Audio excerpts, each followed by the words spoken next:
Thank you to everyone that showed up at 10 a.m. on Sunday morning. So give yourself kind of a round of applause because you're not completely obliterated.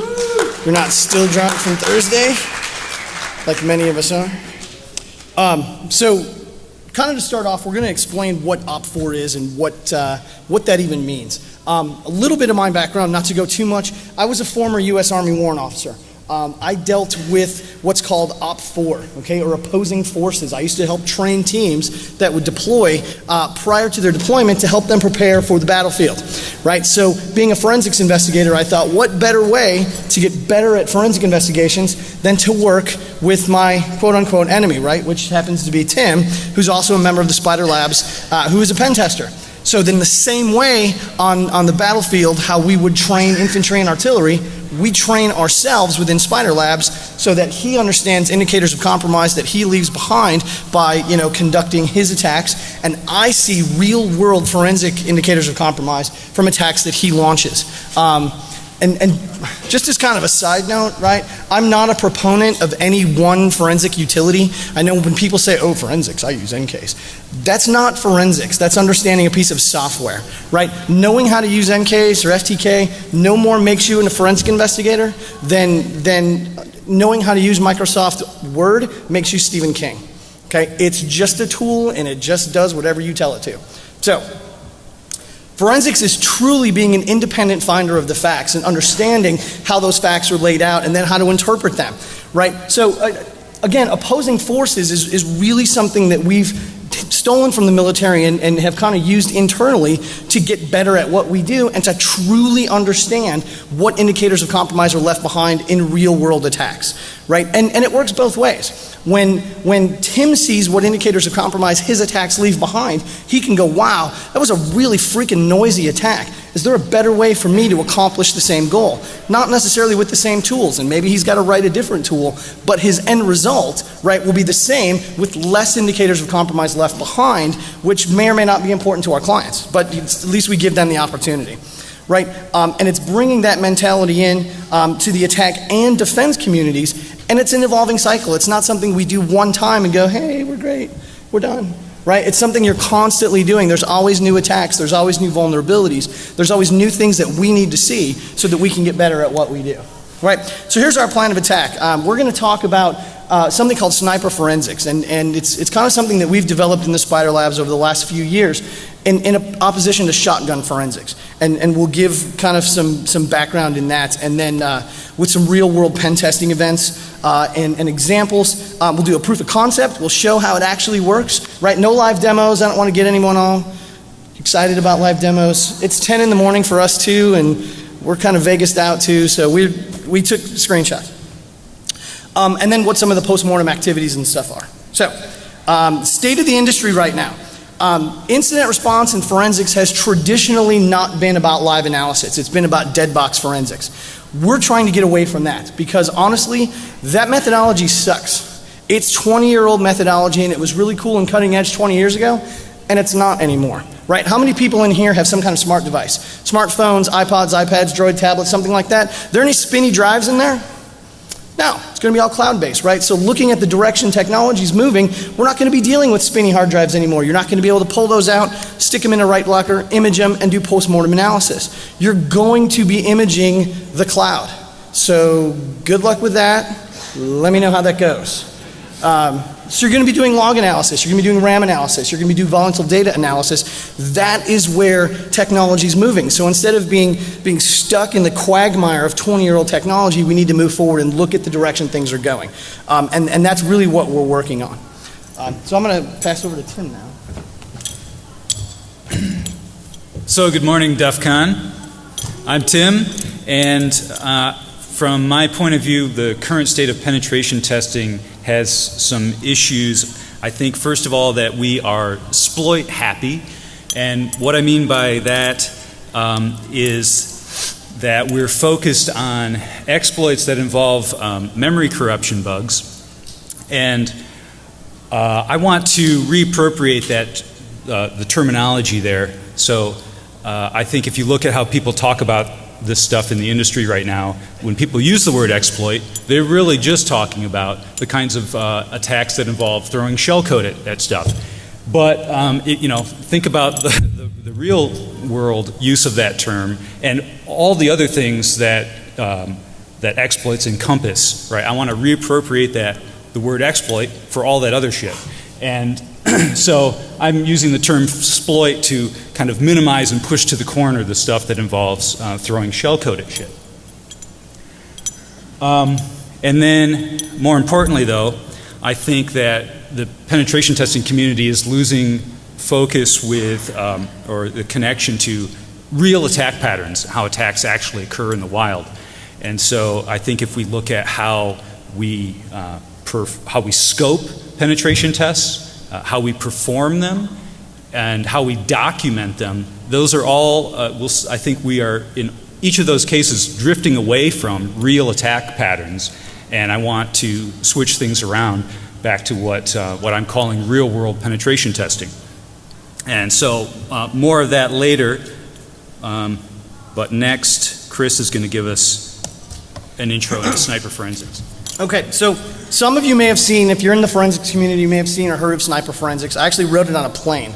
So right, it's kind of like Sting writing message in a bottle in the back of a bus. So I kind of wrote it in the back of a plane, but it makes sense. And just a little bit of background, comic nerds and computer nerds kind of flock together and are kind of some of the same people. So one of my best friends is a comic book artist, so I wanted to give him a shout out for drawing this for me. This is the official Sniper Forensics logo written by a gentleman named Dan Christensen, who's a fantastic comic artist. So if you're a comic nerd, please check out Dan's stuff. Shameless plug, done.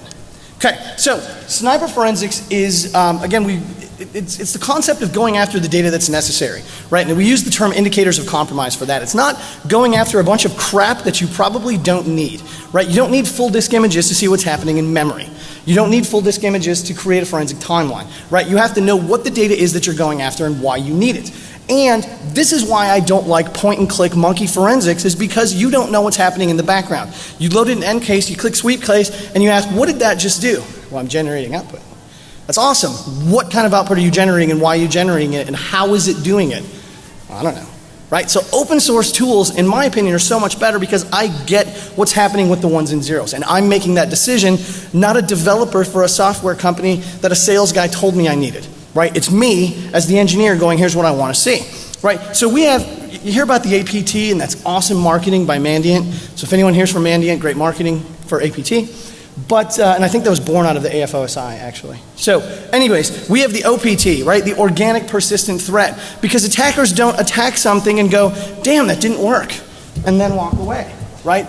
It's a constantly evolving attack surface, and the attackers are constantly going after stuff, and if it doesn't work, they're not packing up shop and walking away, right? They're trying new things, trying new exploits, and Microsoft is certainly helping that, right, by having so many, vulnerabilities embedded within their code, with applications as well. So it's constantly moving organic threat. They're highly motivated, highly funded, and organized, right? The days of bad guys being kids down the street like y'all, I'm from Oklahoma, so if I say y'all, it's okay, I'm allowed. Like y'all or someone doing it, tagging for the heck of it to say, oh, look what I did. It's not the case anymore, right? The majority of cases that we work with both local, state, and federal law enforcement are dealing with organized crime.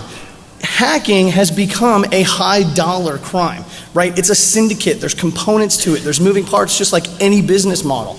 And they really understand return on investment, and they're really good at it, right? Not necessarily the cleanest attacks in the world, but the end result is the accomplishment of something that can be extracted and monetized. And we see it all the time. I think last year it was a $250 billion industry just in credit card theft, right? Not to count, the theft of PHI or PII or other types of information that has, no kidding, like drugs, it has street value. So it's really pretty cool to see how that moves. Additionally, it's a laser versus a big rock, right? I can kill you by smashing you in the head with a rock. It's effective, right? It does its job. Versus if I shoot you with a laser beam from space, you're still going to be dead, but the methods that I used and how clean and efficient it is are exponentially greater, right? So that's kind of another analogy I like for sniper forensics.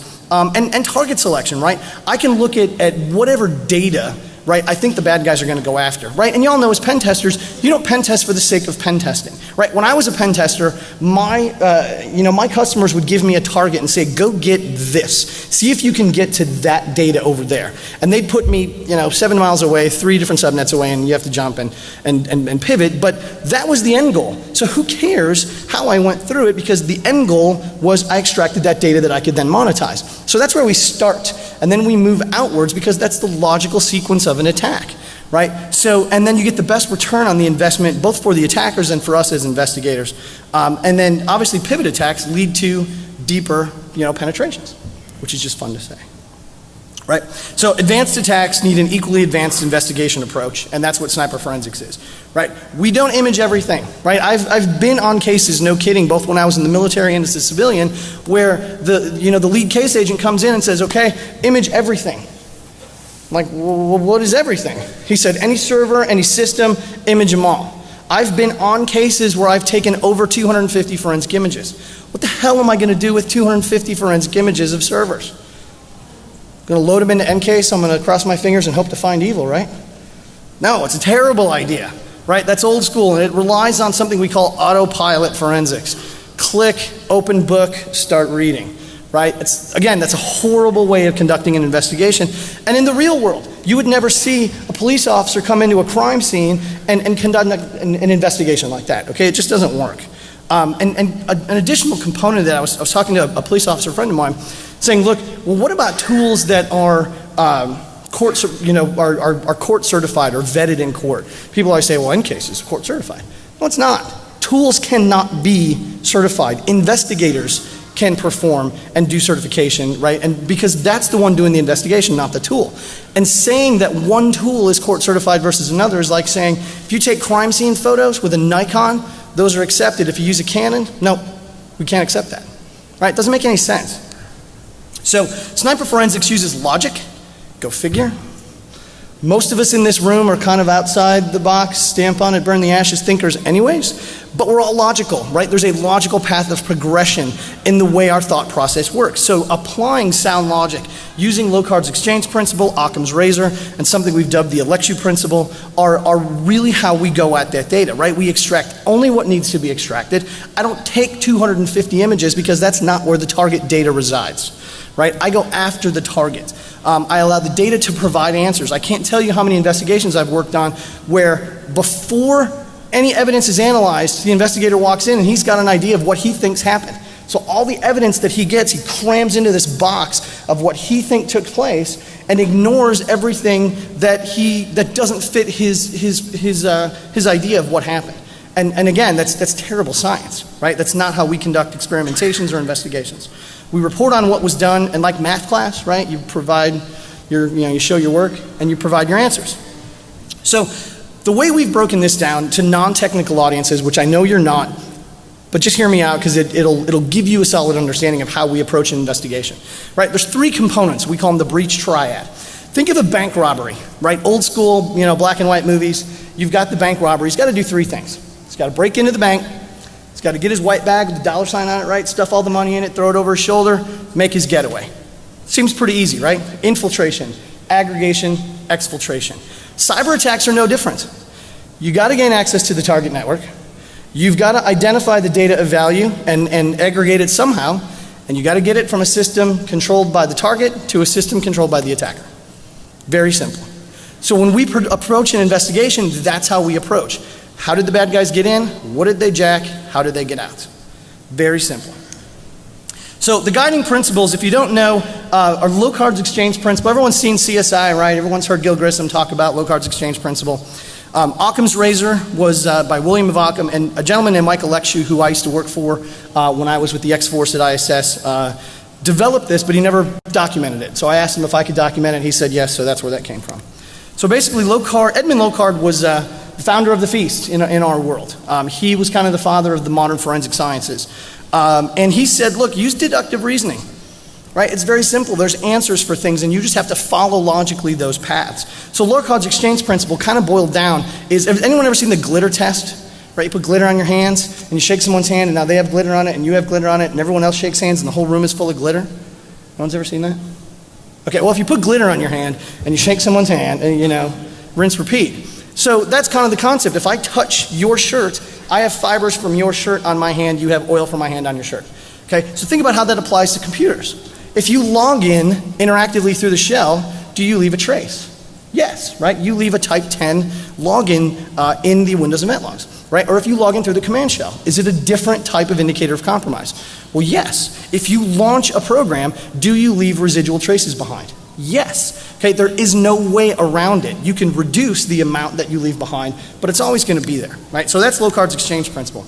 The other one's Occam's razor, right? In the Army, we called this the KISS principle. Anyone ever heard that? Keep it simple, stupid, right? The answer with the least number of assumptions is probably correct.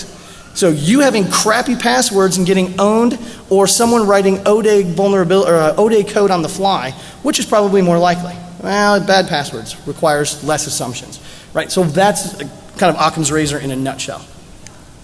Now the Alexiou principle is really pretty cool, and in my case notes when we conduct investigations, we actually have this broken down. So what question are you trying to answer? You're there for a reason. You're conducting an investigation for a reason. Why? What data is the customer afraid was extracted, or what happened to the victim? What data do you need to answer that question? I don't need a mail server image to determine if credit card data was stolen from a database server. So why would I take an image of a mail server, right? Makes no sense. So that's not the data I need. How do I extract and analyze that data? Running sweep case on it is not going to tell me if there's credit card data on it. It's not going to tell me if a SQL injection took place. It's not going to tell me if RFI was present, PHP shells were present. I'm doing what makes sense, right? And then what does the data tell you? Very simple.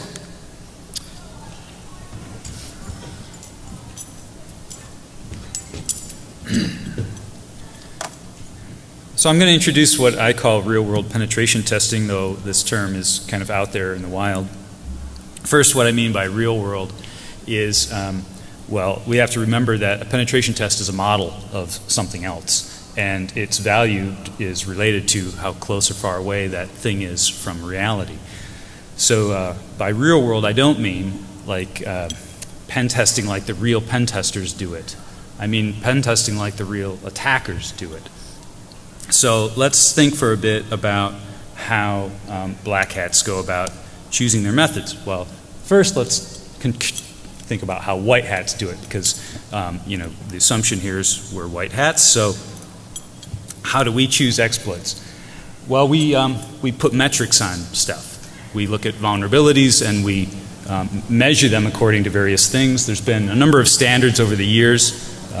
Different vendors, different industries have come up with lots of systems of measuring the risk of vulnerabilities, but we've come a long way. We've all grown up, and now there's one standard to rule them all, CVSS, the Common Vulnerability Scoring System, which I'm sure you're all familiar with, but basically you've got measurements of things like, is the vulnerability remote or local? Is it simple or complicated?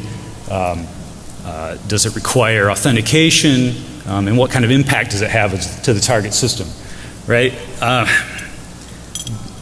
But by looking at kind of an exercise I conducted with my teammates over the last couple of years, looking at the kind of attacks we use in penetration tests and which ones are most successful, which ones give us the best bang for the buck, and then kind of integrating into that some what I see of what's going on in the real world from the incident response community in terms of what attackers are really doing.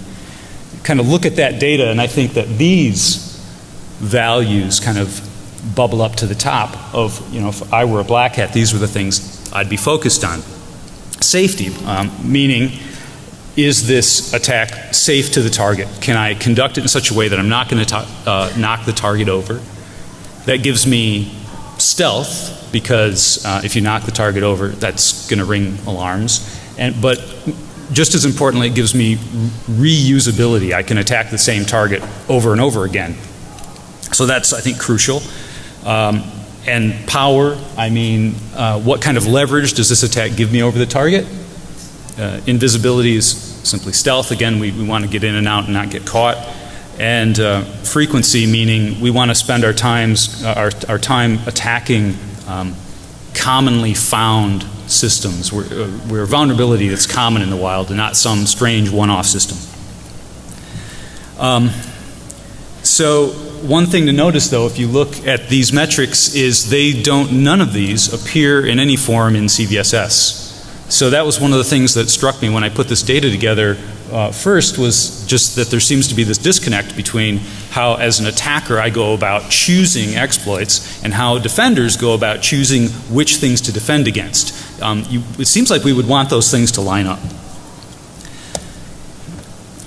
So to reiterate, the white hat metrics are based on vulnerabilities and the black hat methods are based on attacks. It's kind of, which your mindset is attack or defense. I think, though, there's again another language thing going on here. If you spend a lot of time in CVE data, I think you can get warped into this view that a vulnerability is equivalent to something that can be patched. But this is kind of related to what I was talking about with exploits and exploits. I think that there's lots of vulnerabilities out there that can't be patched. Here's a trivial example. You can't patch stupidity. You can exploit stupidity, so therefore there's vulnerabilities out there that can't be patched. I think another difference when you contrast these things is if you look at CVE and stuff that's scored in CVSS, it seems well attuned to public-facing vulnerabilities, and the stuff that's public-facing is scored a lot higher for kind of obvious reasons. But I think it tends to push internal-only vulnerabilities kind of down the stack, and I think that's wrong. Even more importantly, though, the white hat metrics are atomic. They're kind of atomic by definition. If you go into, read the rules on how to do CVSS scoring, you can't put two different vulnerabilities together and give it a CVSS score. That's just not built to support that. But that's kind of the bread and butter of what attackers do, is they exploit this little thing, and then this little thing, and then this little thing, and maybe it's a bunch of low-risk vulnerabilities, but you chain them all together and you get some comprehensive systemic compromise.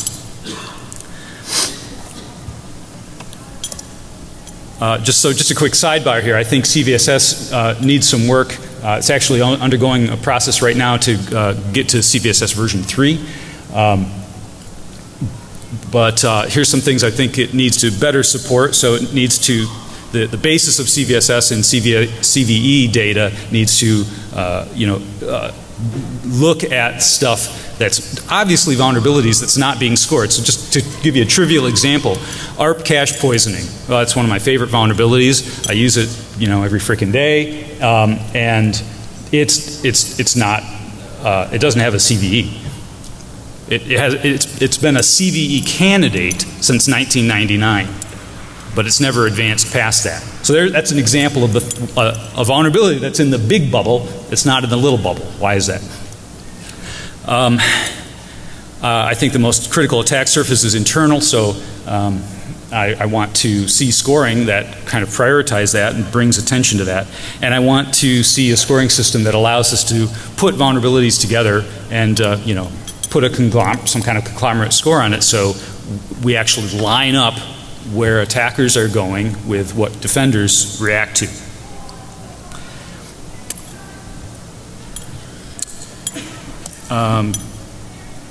So just to quickly move through this stuff so we can get to more of the meat, I think our new goals are going to be based on stealth and safety. If your focus is stealth, you kind of get safety for free, and I think that's cool.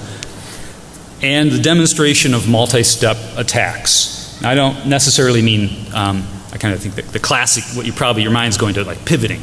Well, pivoting's cool, and yeah, it's important sometimes, but I think it's somewhat blown out of proportion. I'm talking, though, about simply using multiple vulnerabilities in succession to achieve greater exploitation.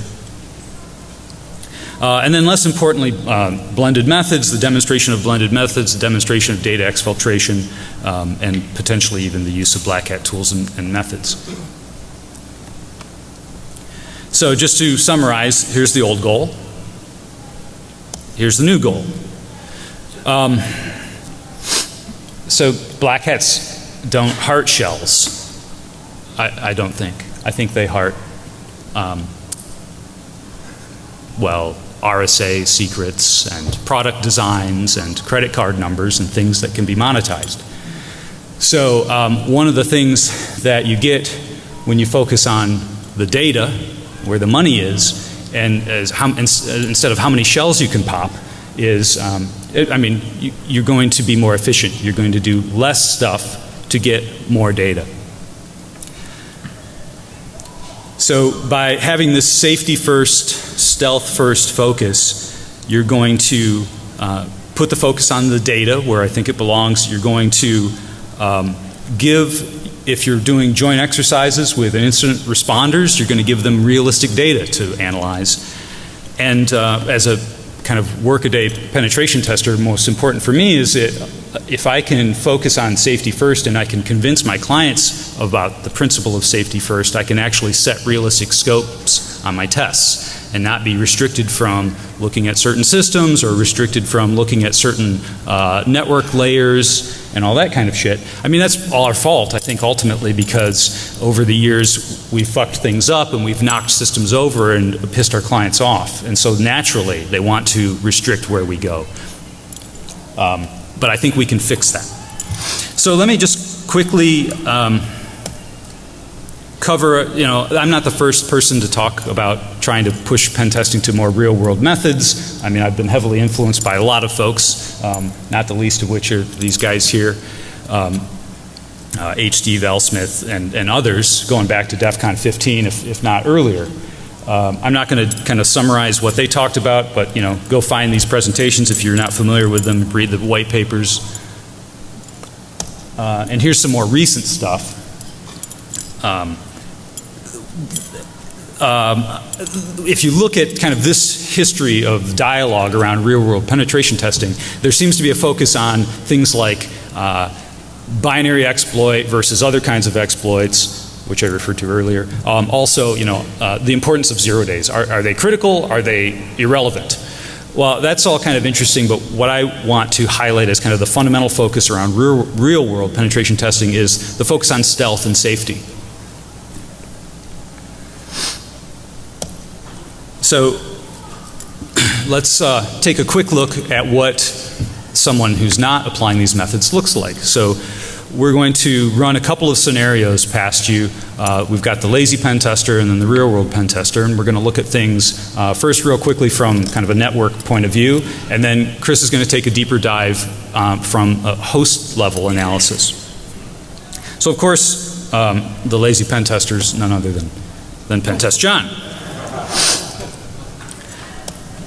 And just so that I don't have just a list of kind of attack types, I went ahead and threw up some, a network IDS, configured it with some default signatures, and ran some of this stuff just to give you I'm kind of starting to scratch the surface of what a deeper analysis of this might look like from the network layer.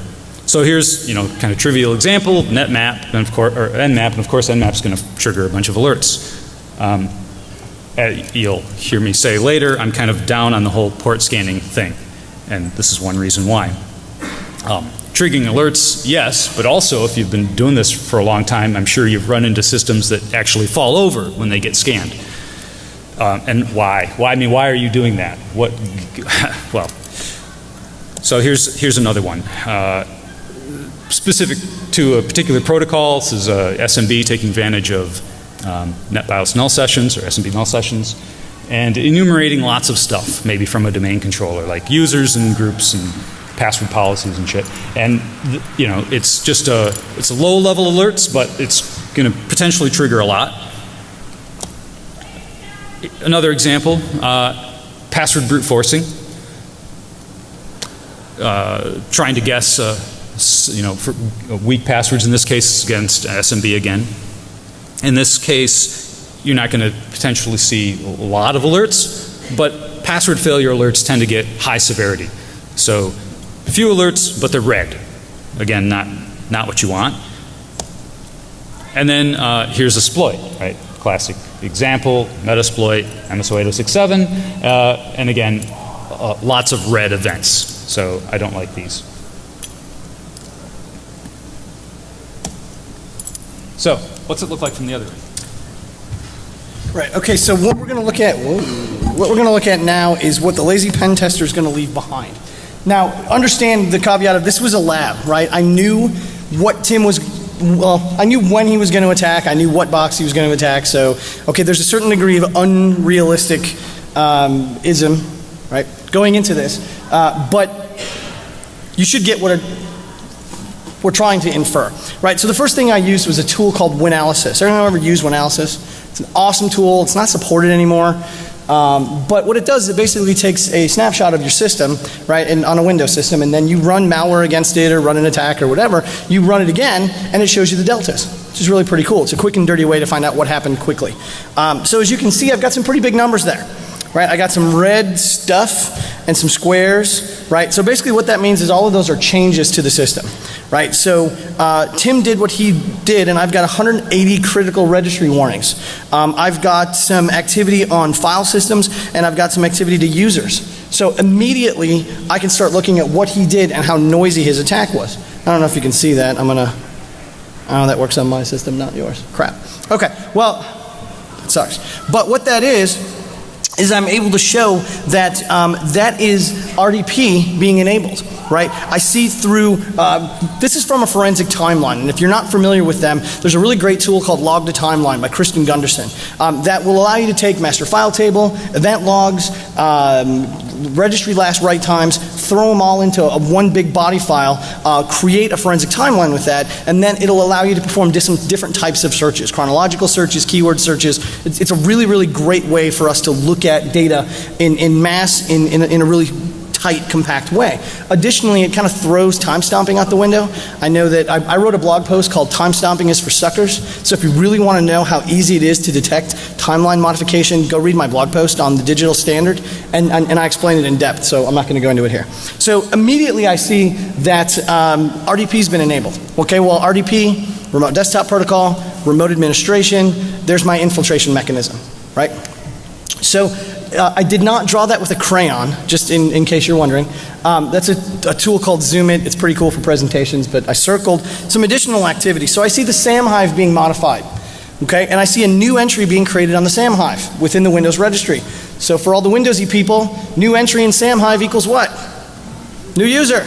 Wow, that's awesome. Good job, hacker. Thanks for creating me a new user. And you called it Hacker, HAX0R, which is kind of easy to spot. Now, I have never actually seen a user ID called Hacker in the wild.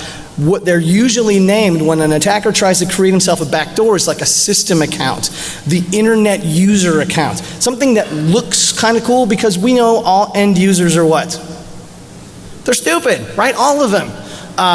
And so unfortunately they don't catch something like that. And realistically, how many end users know how to parse the SAM Hive, look at the last write times in the registry, and see when a file was created? Right, probably not many.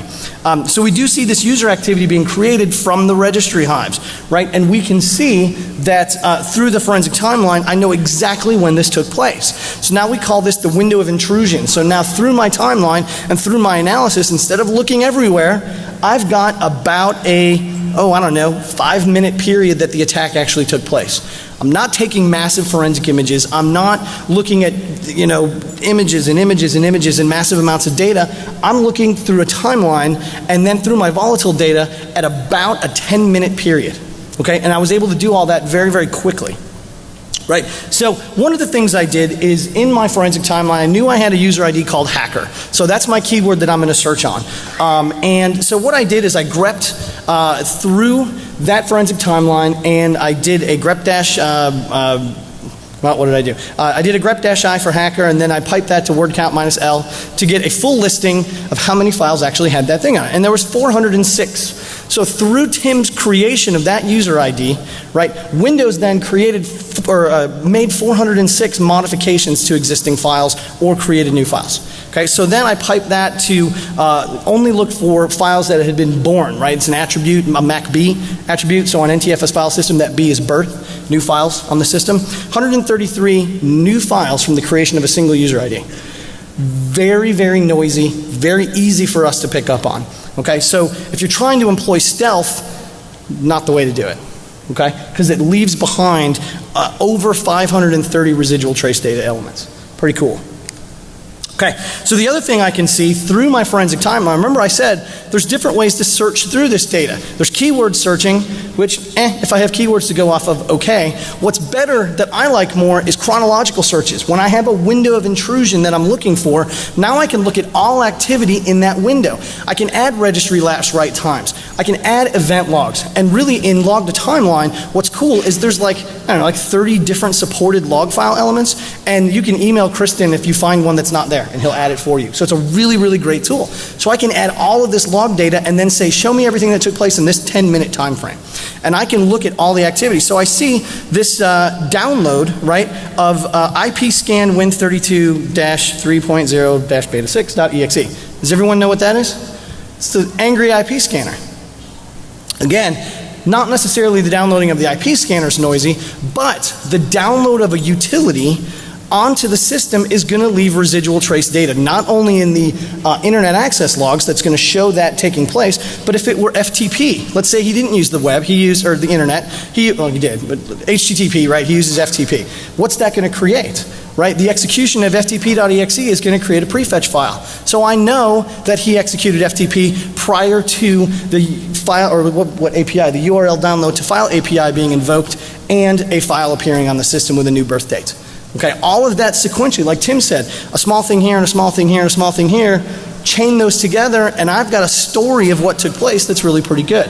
So I can see that that file was downloaded, and then I can grep through that and I can see file execution as well. Because the first time a file is executed on a Windows system, what gets created?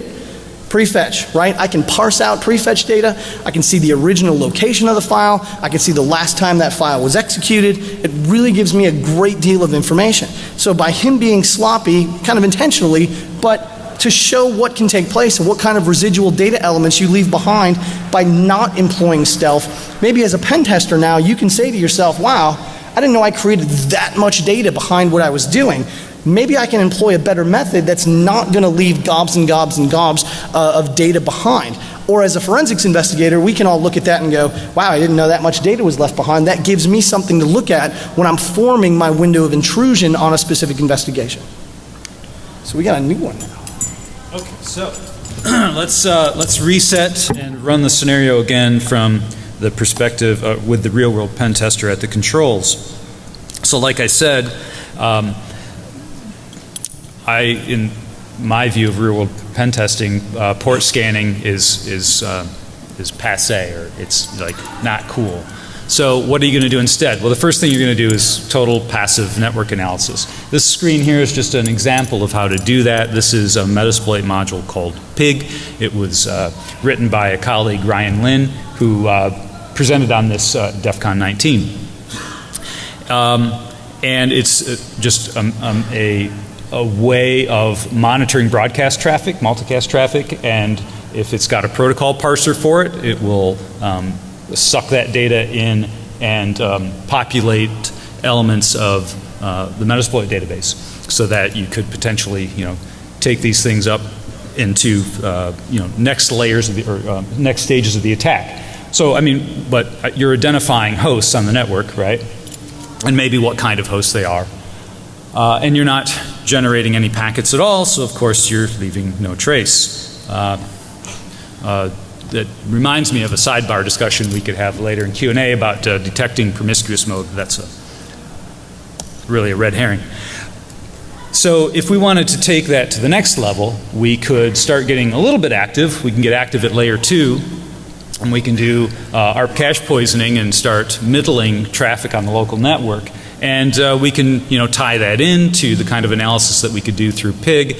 And now we're learning new things because we're not just looking at broadcast traffic, we're looking at unicast traffic that's destined to other people that we are intercepting. And so now we're learning more stuff about the network. Who else is on it? What kind of protocols are flowing over it? This couple of slides, or the screenshot here, the stuff below is detects from ARP Alert, just to give you an example of what ARP cache poisoning might look like if there happened to be some sensor on the network paying attention to ARP traffic. Really in the real world, I've maybe seen ARP defenses in maybe 2% of the clients I've worked with. The tool at the top is part of a Spider Labs utility called ThickNet. VAMP is the part that actually does the ARP spoofing, but there's the ThickNet module is what you would actually use to intercept and take over, in particular, Oracle and Microsoft SQL Server database transactions, so that you can inject your own commands into the database streams and take over databases. And it's really cool. So that's one way we could kind of take it to the next level and start getting active at layers above layer 2, is, you know, take over sessions. Another way to do it is through NetBIOS name service response spoofing. So this is just a quick little video. This is just an attack that it's just so stupid easy. The top third shows Wireshark filtering on port UDP 137. The middle window shows where I'm going to be launching Metasploit and you know, running the modules to actually do the response spoofing. And the bottom third is Windows Explorer, and it's basically someone's going to go and enter an address that doesn't resolve into the address bar. And I think if I can manage to click play here somewhere. So once Metasploit launches, the victim in Windows Explorer is going to start entering an address. And as soon as they're going to hit whack, whack, foobar, when they hit the third whack, you're immediately going to see the requests come through Wireshark in the top.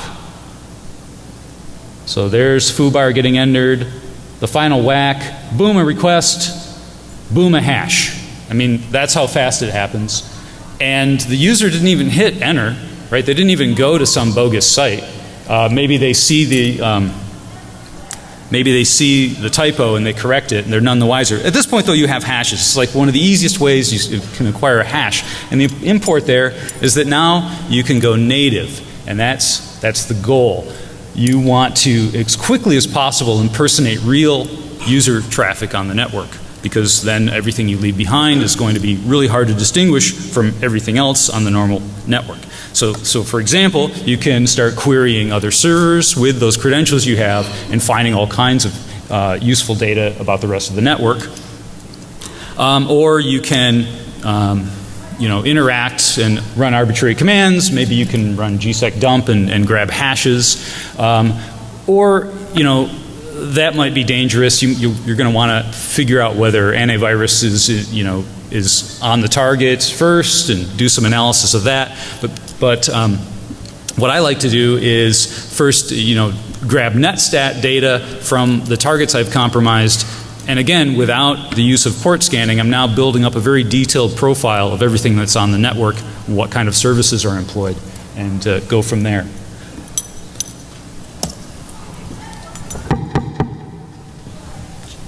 Okay, so we're going to smoke through this last example because we've got about 7 minutes to get off the stage. Okay, so in the next example, Tim used a stealthy approach. He was able to execute WinExe, which is kind of like kind of like PSExec. Didn't leave any residual traces on the target system except for prefetch files, which he went from creating over 500 files to still accomplishing the same goal, right? Just using a different methodology and using a different tool to execute commands on the native system, and leave me 2 prefetch files to look at, which was awesome. Versus 530 additional files. The other thing that this did is it did create entries in the event logs. So provided that it's awesome enough that we have event logs in an investigation, which any investigator will tell you is about a third of the time, we do see a successful start control, we see the service entering the running state, and we see the stop control. So going from over 500 entries to like less than 10. Okay, really good. Additionally, I can see that the NTuser.dat file was accessed when he executed the command as the remote user.